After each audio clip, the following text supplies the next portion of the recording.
Hi everybody, I'm Hope. And I'm Samson. And today I want to tell you about the time that my friend Jeff told me to take my wife on a vacation.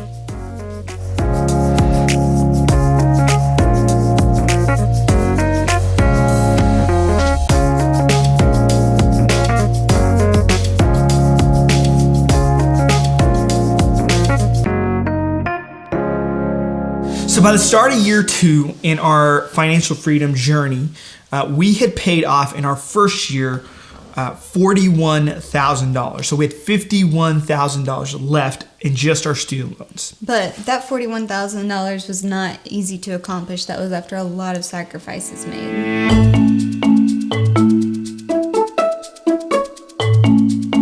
So that year, my friend Jeff encouraged me to do goals. So I presented my goals for the upcoming year with him. We sat down together, we looked at our goals. And among those goals we looked at was our financial goals.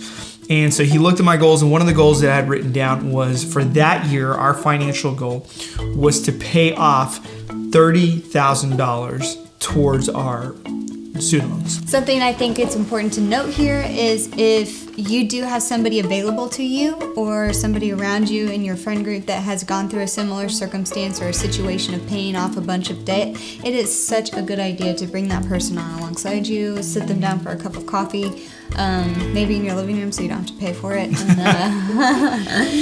and pick their brain for ideas about how to go about this whole thing. So I sat down with Jeff and we went over our goals. And so the goal was to pay off $30,000 that upcoming year. And you may wonder, why just $30,000? Because that first year we paid off $41,000. Well, if you remember, we started the whole journey by taking $10,000 out of our savings and chunking it and essentially getting a head start on our journey. And so that year was hard. By the end of that year, we had worked so much. I was so tired. And we were exhausted. And so I'm sitting down explaining this goal and saying, hey, we're not going to pay another $41,000, but we could probably, if we work really hard, pay another $30,000. So that was the goal. And so as I'm talking about these goals with Jeff, he looks at me and he says, okay, so where does Hope fit into all this? And I was like, I'm a big fan of Jeff. Yeah. And I said, what do you mean? He's like, well, where does your wife fit into your plan? And so I said, well, we have a date night budget, and we stick to that pretty well. And so we still get to spend time together. He said, what if we were to, hypothetically, every time we hit a milestone in our debt-free journey, what if we were to do something fun or splurge a little bit to reward us because we were so tired. Yeah, and he suggested, hey, why don't you take Hope on a little vacation, like a small trip, every time you hit a milestone? And he suggested, what if every time you pay $10,000 off, you were to go on a trip? You may hit your goal a little slower, but you'll still be married. It's a good thing. Yeah.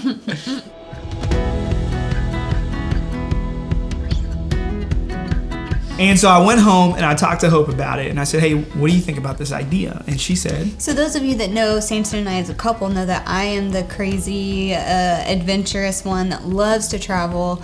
I backpacked for a year, spent some time in Europe and Africa. Like, I love traveling, and one of the biggest sacrifices I can think of was to take this whole 2-year commitment on and not be able to travel. So Samson came to me and he's like, hey, how do you feel about going on a little weekend trip? Every $10,000 that we pay down, and I was so relieved, and it meant so much to me that he was thinking about me in this process, and I jumped right on board, and I've thanked Jeff quite a few times since then. Yeah. So what we would do is we'd take these really small trips. We live in Oklahoma City, so we would travel to cities like Tulsa, which is just an hour and a half, 2 hours away from us. We'll travel to Dallas, which is just 3 hours away. And so we take these small trips along our journey so that we still stayed motivated, and those are also great opportunities to kind of refocus and get energized as well. Yes.